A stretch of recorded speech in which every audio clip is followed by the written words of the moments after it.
Friends bar షాప్‌కి వెళ్తుంది మీనా ధైర్యం చేసి. వెళ్ళి అక్కడున్న ఓనర్‌ని సార్ ప్లీజ్ నా యొక్క జీవితం ఈ యొక్క వీడియోతో ముడిపడి ఉంది. మా కార్ సీజ్ అయింది. ప్లీజ్ దయచేసి చూపించండి అని రిక్వెస్ట్ చేస్తుంది. ఆమె యొక్క రిక్వెస్ట్‌కు కరిగిపోయిన ఓనరు సరే అమ్మ వెళ్ళు అక్కడ ఉంది అని వేరే అతన్ని పిలిచి తనతో పంపిస్తారు. అక్కడ వీడియో చూసినటువంటి మీనా నిజాన్ని తెలుసుకొని రవి సెల్‌కి పంపించిన వాట్సాప్‌ని అందరికీ చూపించడానికి కార్ స్టాండ్ దగ్గరికి రవితో సహా అక్కడికి వెళ్తుంది. వెళ్ళి వాళ్ళ యొక్క బాలు మీద పడి ఏమండి మిమ్మల్ని నేను అర్థం చేసుకోలేకపోయాను, నన్ను క్షమించండి, ఇది చాలా బాధాకరమైన విషయం అండి అని చాలా బాధపడుతుంది. అప్పటికే రవితో చెప్తుంది అసలు ఆ వీడియో ఎవరు వైరల్ చేశారో అతన్ని తీసుకొని రమ్మని చెప్తుంది. అతన్ని తీసుకొని రవి కార్ స్టాండ్ దగ్గరికి వస్తాడు. వచ్చి అరే ఇది ఏంటిరా ఇలా ఎందుకు చేసావంటే నన్ను వేరే వాళ్ళు గుణ డబ్బులు ఇచ్చి నన్ను వైరల్ చేయమని చెప్పాడు అని ఆ యొక్క వచ్చినటువంటి యూట్యూబర్ చెప్తాడు. అలా ఎలా తీసుకున్నావురా, నువ్వు అలా ఎలా అయితే చేసావో వైరల్, ఇప్పుడు మేము తీసే వీడియో కూడా అందరికీ చేరేలాగా ఎడిటింగ్ చేసి పంపించాలి సోషల్ మీడియాలో సరేనా అని చెప్తాడు. సరే సార్ అని చెప్తాడు ఆ యూట్యూబర్. ఇప్పటితో బాలు ఏమంటాడంటే నన్ను ఎవరూ నమ్మలేదని చాలా బాధపడిపోతాడు. ఏం కాదండి ఇప్పటికైనా అసలు నిజం తెలిసింది కదా అని వీడియో చేస్తారు. నా భార్య వల్లనే నేను ఇలా సాధించగలిగాను, తను ధైర్యం చేసి బార్కు వెళ్ళి అసలు నిజాన్ని తెలుసుకొని సీసీ ఫుటేజ్ ద్వారా మీ యొక్క ముందుకు వచ్చినాం. దయచేసి నన్ను ఆదరించండి, ఇప్పటికైనా నన్ను నమ్మండి, దయచేసి నా యొక్క కారులో రండి, క్యాబ్కి నన్ను నడపనియండి అని చెప్తున్న వీడియో ఆ ఎస్ఐ సిఐ గారు కూడా చూసి వాళ్ళ యొక్క అత్తమ్మ వాళ్ళ యొక్క మీనా వాళ్ళ చెల్ల శివ వీళ్ళందరూ చూసి అందరూ అసలు నిజాన్ని తెలుసుకుంటారు. ఇంతలో బాలుకి ఒక ఫోన్ కాల్ వస్తుంది వాళ్ళ ఫ్రెండ్. ఏంటిరా చెప్పు అంటే ఒకసారి బాలు మాట్లాడిన వీడియో చూడరా అని చెప్పంగానే కట్ చేసి వీడియో చూసి చాలా సంతోషంగా ఫీల్ అవుతాడు.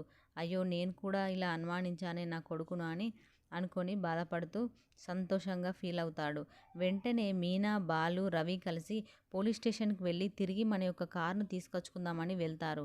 సిఐ దగ్గరికి వెళ్ళంగానే రండి రండి వచ్చారా, మీకోసమే చూస్తున్నాము, చాలా మంచి పని చేసావమ్మా, నువ్వు అసలు నిజాన్ని బయటపెట్టి లేదంటే మేము కూడా నమ్మేవాళ్ళం, అది చాలా ప్రాసెస్ ఉంటుండే, కోర్టు చుట్టూ తిరగాల్సి వస్తుండే, చాలా మంచి పని చేసావమ్మా అని మీనాను అప్రిషియేట్ చేస్తుంటాడు. బాలు మనసులో అనుకుంటాడు ఏంటి నన్ను మంచి పని చేసావు తాగలేదు అని చెప్పాలి కానీ ఏమైనా మీనతోనే అంటున్నాడని లోపల బాధపడుతుంటాడు.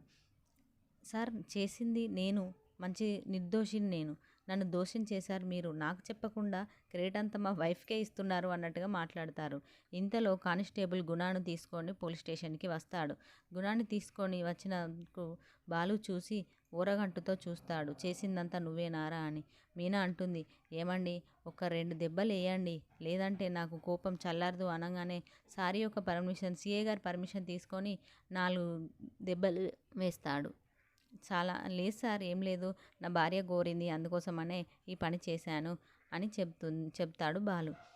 సరేలే బాబు రండి రండి అని చెప్పి తీసుకొచ్చి మళ్ళీ ఆ యొక్క కారు తాళాలు సిఐ గారు అప్పగిస్తారు మీనాకి. అప్పగించడంతోనే ఇంతలో బయటికి వచ్చి చాలా సంతోషంగా ఫీల్ అవుతారు. మన కారు మనకు వచ్చింది కదా అండి అంటూ మీనా హ్యాపీగా ఫీల్ అవుతుంది. బాలు లోపల క్రెడిట్ అంతా నీకే ఇస్తున్నాడు కదా సిఐ కూడా అని అనడంతోనే అయ్యో అదేంటండి అని అంటుంది మీనా. ఇంతలో కారు తీసుకొని వెళ్దాము అని నెక్స్ట్ వచ్చే ఎపిసోడ్లో అప్కమింగ్లో ఎస్ఐ గారు చెప్తారు ఆ వీడియో ఒకటే కాదమ్మా, సంజు పాత్ర కూడా చాలా ఉంది, సంజు కమిషనర్ గారికి ఫోన్ చేసి చాలా ఇబ్బంది పెట్టాడు, అందుకోసమనే ఇలా జరిగింది అని చెప్పడంతోనే మౌనిక సంజుతో డిస్కషన్ జరుగుతుంది వాళ్ళ ఇంట్లో. జరుగుతుంటే ఏం మాట్లాడుతూ అని కొట్టడానికి చెయ్యి లేపబోతుంటే అప్పుడే ఎంటర్ అవుతుంది మీనా. ఏంటి నువ్వు మా ఆడపడుచు వాళ్ళ భర్తవు కాబట్టి నేను ఊరుకుంటున్నా, లేదంటే విషయం వేరేలాగా ఉండేది అంటూ మాస్ వార్నింగ్ ఇస్తుంది మీనా సంజుతో. ఇప్పటికైనా మారండి మీరు అంటూ మౌనిక కూడా చెప్తుంది.